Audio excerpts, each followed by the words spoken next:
En un mundo a la deriva, cuando la búsqueda e intentos humanos no bastan, solo una es la fuente de esperanza que llenará todo su ser. Es Dios, quien con su palabra viva y eficaz le habla hoy. Con ustedes, el pastor Óscar Velázquez.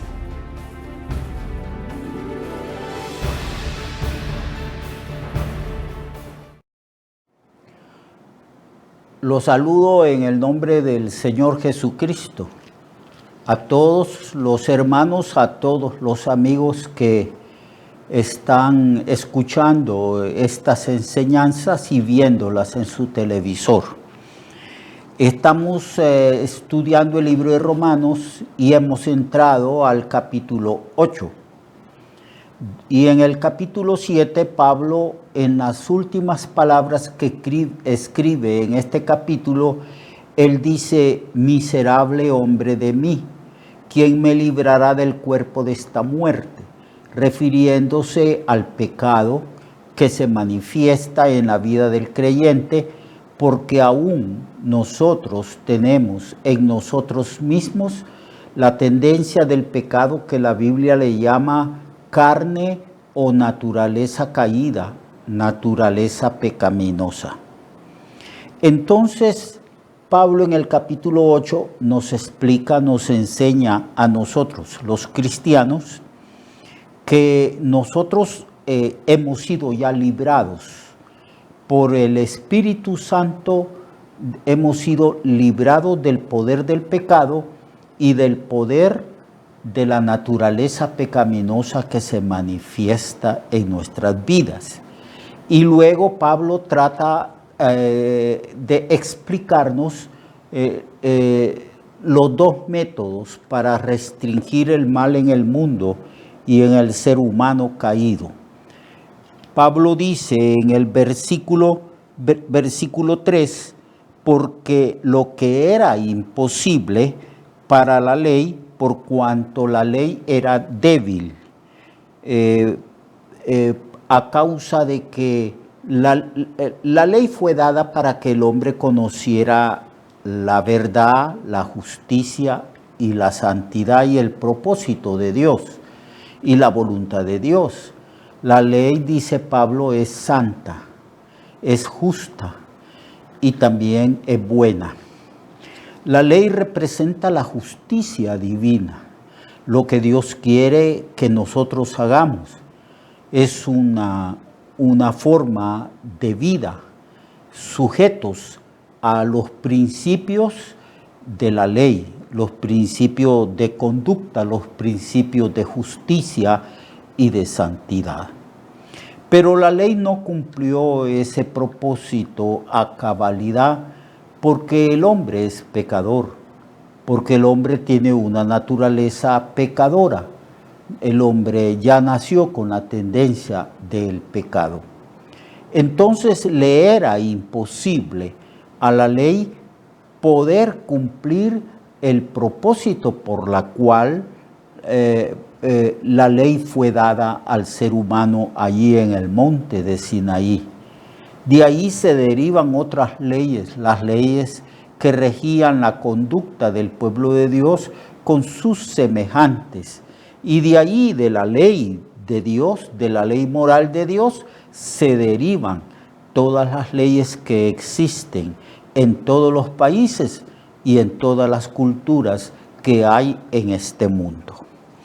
Pero la ley no pudo cumplir el propósito, porque la ley no fue dada a seres humanos perfectos. La ley fue dada a seres humanos corrompidos, a seres humanos imperfectos, a seres humanos que hemos nacido con la tendencia al pecado.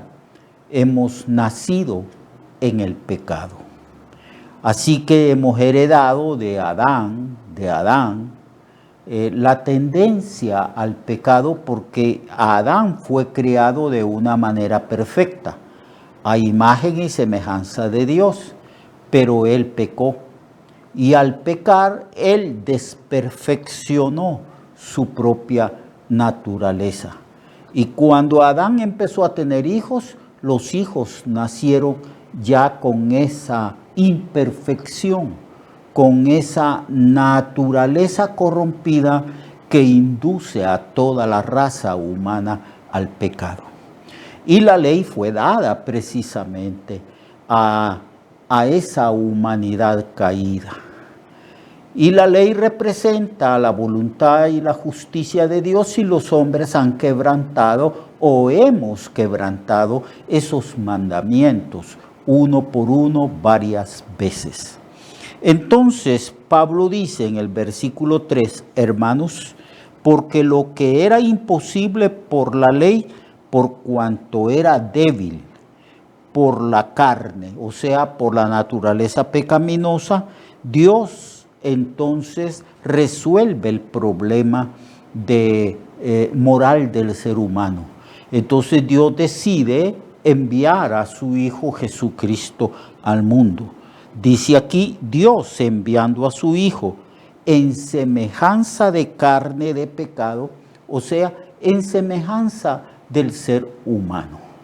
Cristo se hizo humano y fue enviado por el Padre. Solo que Jesucristo no tiene naturaleza pecaminosa, ni tiene pecado, porque Jesucristo fue engendrado por Dios mismo en el vientre de una virgen llamada María. Allí el Señor tomó forma humana en el vientre de María y Cristo creció en el vientre de su madre y fue dado a luz. Pero él no heredó la naturaleza pecaminosa de Adán porque él fue engendrado por el Espíritu Santo. Y eso lo sabemos nosotros porque esa información nos la da Lucas en su Evangelio. La misma María pregunta ¿cómo será esto? Yo no conozco varón.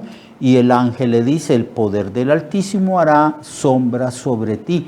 Por lo tanto, el ser que nacerá de ti será llamado Hijo del Altísimo, Hijo de Dios. Y será sin pecado, Cristo fue sin pecado. Entonces, ese es el método, la forma que Dios resuelve el problema de la rebelión del hombre, del pecado del hombre. La ley no pudo hacer eso porque la ley fue dada a una humanidad caída. Ahora Dios envía a su Hijo Jesucristo para que Jesús condene el pecado en su cuerpo cuando dio su vida para redimirnos. Él expió nuestros pecados en la cruz sobre su cuerpo. Entonces Él condenó el pecado en la carne, o sea, en el cuerpo de Él, para que la justicia de la ley se cumpliese en nosotros que no andamos conforme a la carne, sino conforme al Espíritu. Entonces ahora que nosotros no andamos en la carne, sino en el Espíritu, guiados por el Espíritu Santo, entonces nosotros sí podemos obedecer y cumplir la justicia de la ley. Nosotros sí podemos, porque el Espíritu Santo ha venido a nosotros, porque Jesús ha hecho el juicio sobre la naturaleza pecaminosa y sobre el pecado mismo y sobre el viejo hombre. Entonces Dios mismo ha venido a nosotros. Y la tercera persona de la divinidad ha venido con su grandísimo y todopoderoso Dios ha venido aquí. Somos templo y morada de Dios en el Espíritu, para que nosotros, guiados por el Espíritu, podamos cumplir con la justicia, hacer la voluntad de Dios y podamos vivir de acuerdo a los principios morales, éticos, que Dios establece en su palabra y en sus leyes. Nosotros sí podemos, porque nosotros tenemos una nueva naturaleza y porque el Espíritu Santo ha venido a nosotros. Es lo que dice aquí. Pero antes, previamente a la venida del Espíritu, Cristo resolvió el problema del pecado muriendo por nosotros en la cruz. Y la Biblia dice que nosotros sí podemos, a causa del poder del Espíritu, obedecer a Dios. Y luego en el versículo 5 en adelante, Él establece varios contrastes.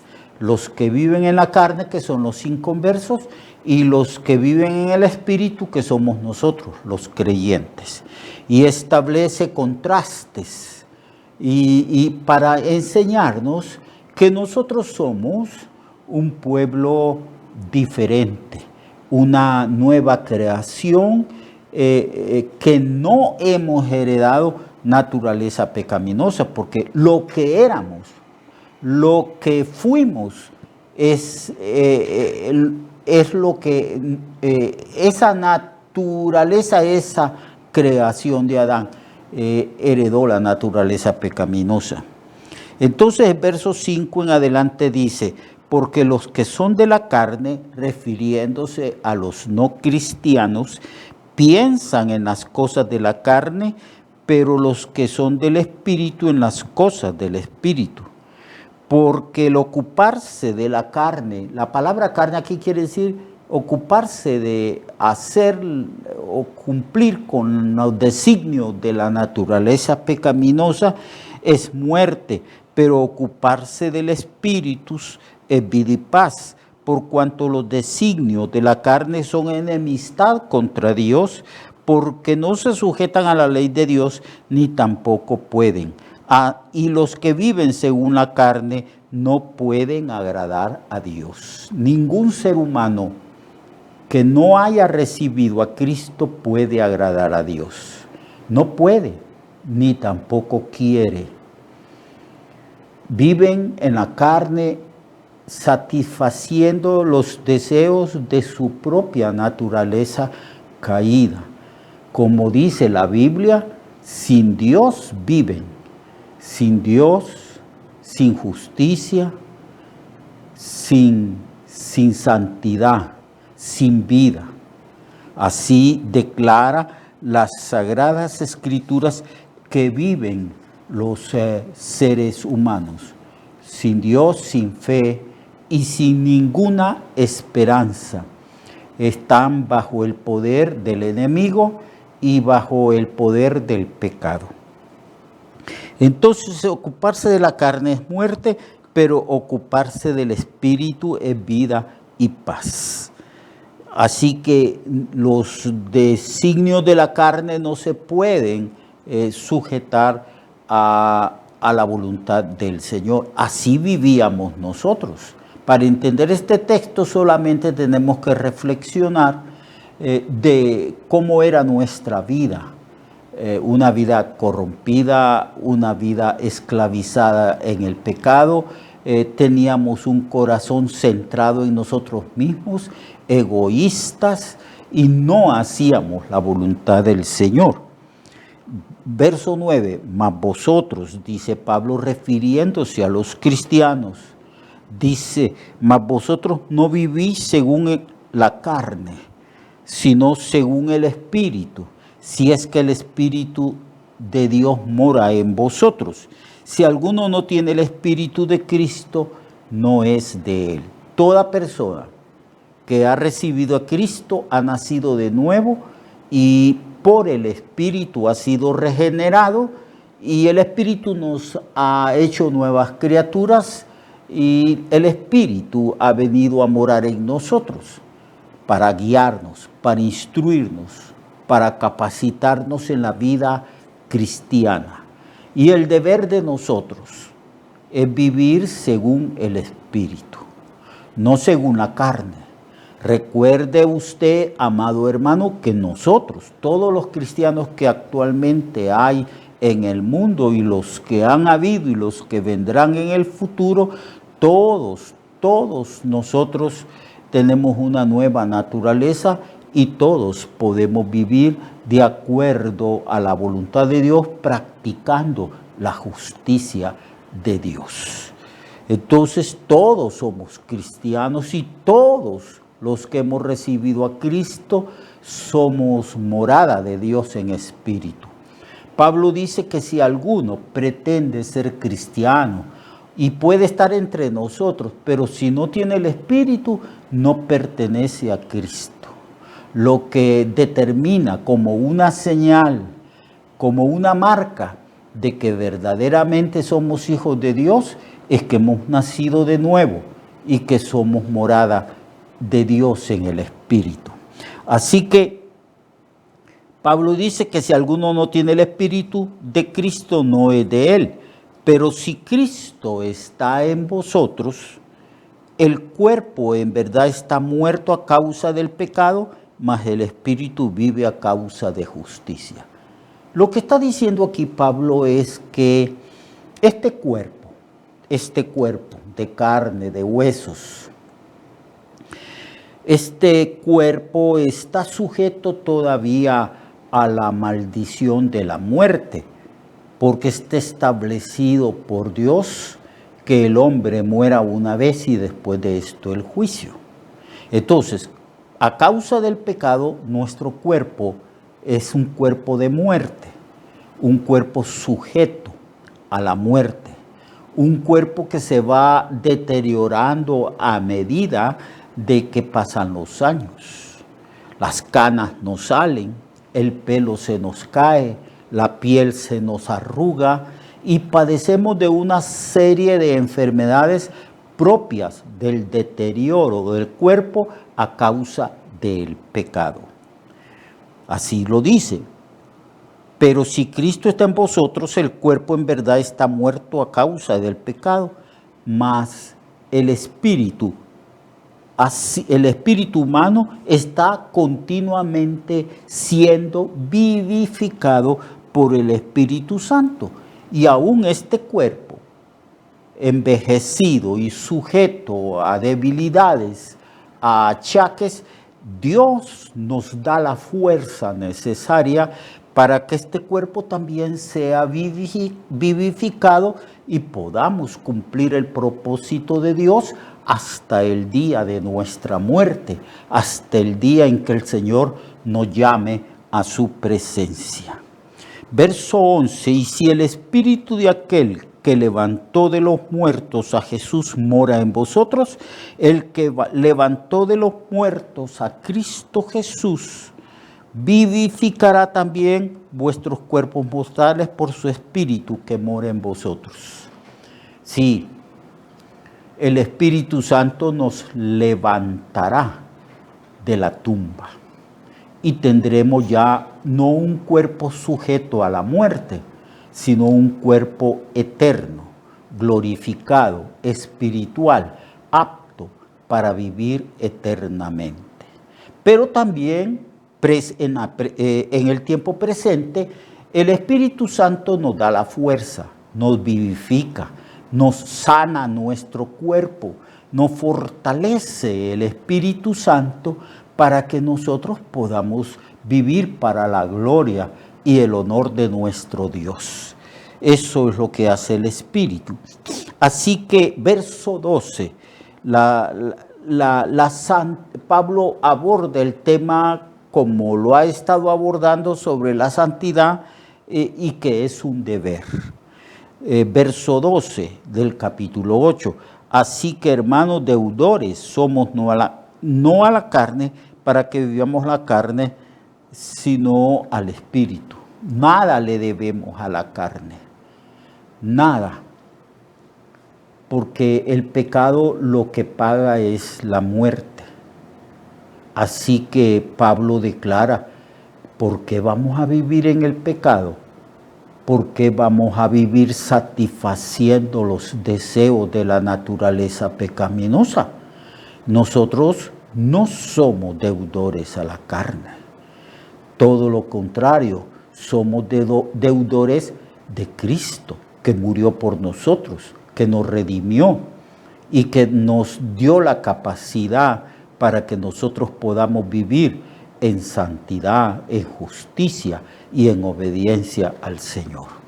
Así que, amados hermanos, deudores somos, no a la carne, sino al Espíritu, a Cristo, a Dios. Este tema lo vamos a desarrollar el día de mañana. Dios le bendiga, amado hermano. Busquemos el rostro del Señor, vivamos una vida de gratitud y por gratitud y amor sirvamos al Señor. Dios le guarde y le proteja. Recuerde que su vida puede cambiar y mejorar, porque la palabra de Dios es viva y eficaz y más cortante que toda espada de dos filos. Hebreos 4:12. Nuestra oración y deseo es que esta palabra predicada lleve mucho fruto. Le esperamos en el próximo programa, a esta misma hora y en esta misma estación. Esta es una producción de Ministerios Reflexionarte, en colaboración con Cirkenu Network. Sus comentarios son bienvenidos. Escríbanos al correo reflexionartehn@gmail.com o al 504-9802-6186. 504-9802-6186.